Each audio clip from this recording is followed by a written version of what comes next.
Il corsaro nero. Il corsaro nero, sì, bello solo e fiero qui.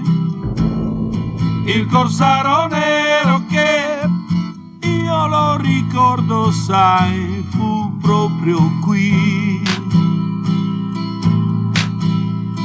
Si volse e poi gridò nel vento. E così la proposta di brani musicali in queste ultime puntate ha talvolta costretto a ridurre lo spazio di, cosa bizzarra, trattandosi di materia musicale, dei Salis and Salis, i quali sono stati sacrificati per consentire l'ascolto pressoché completo di Mozart o di Verdi. Mi riferisco a loro perché ormai non c'è giorno che passi, che io incontri persone che mi parlano della Casa dell'Anima, celebrandone la eccellenza, non tanto o non soltanto per quello che io dico o che ricordo, ma per la sigla. Questa sigla inventata da Martinez con queste immagini evanescenti come fotogrammi di un film degli anni del muto, e poi improvvisamente invece il sonoro, ma un sonoro che viene da lontano come il lontano nei canti di Leopardi, che evoca nostalgia di un tempo perduto, e invece sono oggi, nella loro età di oggi, due cantanti sardi che hanno fatto e scritto altre cose e di cui questa musica incanta le folle che ascoltano, e sono folle perché 900.000, 1 milione di persone sono folla, benché siano pochi rispetto al Grande Fratello o a quell'altro programma Porta a Porta con la regia di Sgarbi, programmi di ascolti,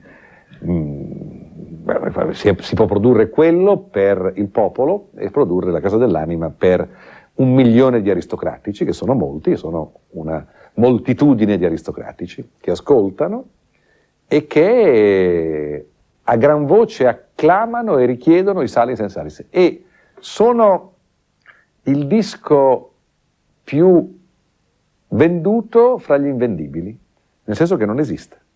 Non abbiamo pensato, nel nostro spirito disinteressato, di gente che non pensa al denaro, di incidere in un disco, cosa che dovremmo fare per consentire agli amici, per soddisfare le richieste di ascoltare i Salis and Salis. Allora io ho pensato che, visto che siamo in questi omaggi con Confalonieri nella serie musicale, non soltanto è giusto ricordare che sono 2 cantanti sardi attivi, ma che hanno prodotto anche altro, e che altro sarà, oltre alla cover del disco che incideremo, quello che si potrà sentire della loro produzione. Per cui io stesso, che li ho sentiti soltanto nella canzone nella nanna del vecchio Facchino, sarei felice, e mi metterò in posa per ascoltare un'altra canzone dei Salis and Salis, che sicuramente dal fertile repertorio loro, e grazie alla mediazione di Martinez, potremo ascoltare insieme. Dove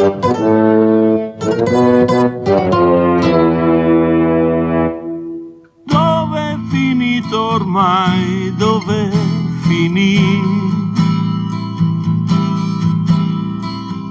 Io lo ricordo, sai, passò di qui. Il corsaro nero, sì, bello solo e fiero qui. Il corsaro nero che io lo ricordo, sai, fu proprio qui. Si volse e poi gridò nel vento. Il corsaro nero, sì, contro il mondo intero qui.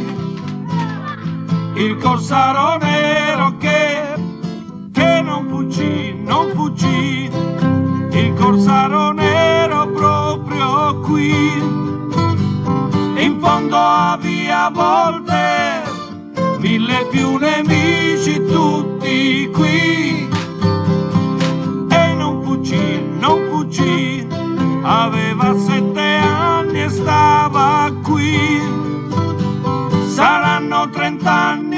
va, forse o giù di lì. Io non lo scordo mai, fu proprio qui. Se chiudo gli occhi, sai, lo sento, il corsaro nero un dì, solo contro tutti qui. Il corsaro nero che non fuggì, non fuggì. Il corsaro nero che fui qua, adesso dove sarà? Ma se chiudo gli occhi, za za za.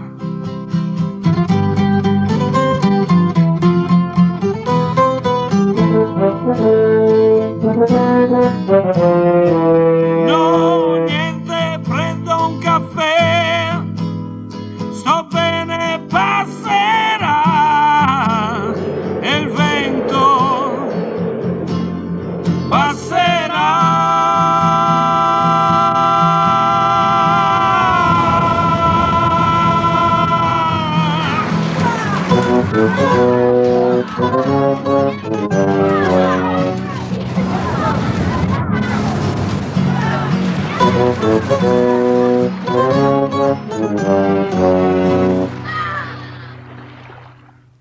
Abbiamo ascoltato un'altra interpretazione dei Salis and Salis, ma per tirare le fila dei tanti ragionamenti di questa serie musicale dobbiamo anche ritornare al tema dei giovani, della maledizione di essere giovani, e di Paul Nizan che dice: ho avuto 20 anni, non permetterò a nessuno di dire che è la stagione più bella della vita. Letteralmente così scrive Paul Nizan. Ho avuto 20 anni, non permetterò a nessuno di dire che è la stagione più bella della vita. Perché a 20 anni uno è pieno di problemi, ha molta vita davanti, molte difficoltà, l'incertezza delle scelte. A 30 anni Musel dirà che ormai le decisioni sono prese e la vita è come la carta moschicida che prende zampa per zampa una mosca che cerca di svincolarsi, ma alla fine rimane sempre più legata alla carta su cui ha aderito.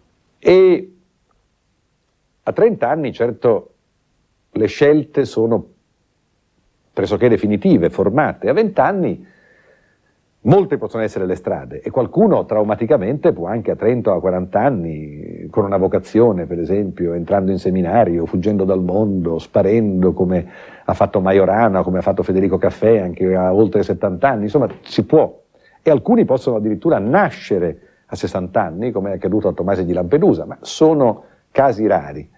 Cosa comincia però dai 50 anni in avanti? Comincia una costruzione della propria esistenza definitiva perché una parte di essa rimanga per quelli che sopravvivono. Ognuno di noi pensa di lasciare un monumento di sé, e quanto più importante, tanto più verrà commemorato, e non gliene importerà nulla perché sarà morto. Ed è per questo che abbiamo ritenuto di stabilire delle commemorazioni in vita invece che in morte. La prima toccò, con suo dispetto, a Giuseppe Verdi, che si vide dedicato il conservatorio, come abbiamo raccontato, in cui non era stato ammesso, essendo ancora vivo, il Conservatorio Verdi, dove abbiamo per terra e cielo celebrato con il maestro Loiatti il centenario della morte di Giuseppe Verdi. Ma per Martinez abbiamo altri progetti, e non solo per lui. Festeggiamo il cinquantennale alla morte di Martinez. Alla morte, non dalla morte.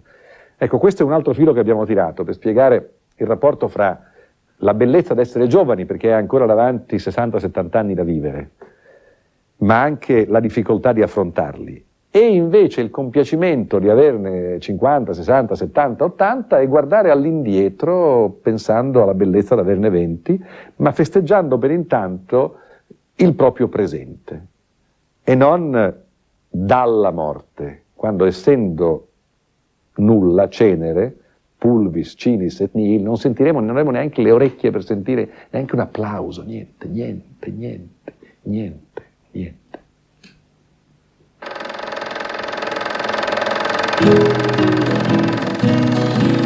E chiudi un po' gli occhi, su viaggia anche tu. il vecchio facchino più stanco che c'è. Hai un po' tentennato, un momento non più. Qualcuno ha portato i bagagli per te. Il treno è partito, stavolta sei su. Il vecchio facchino si chiede com'è e chiudi un po' gli occhi, su dormi anche tu. C'è chi è molto fiero di te. E dal finestrino lontano vedrai immense campagne che mai hai visto mai. Il mare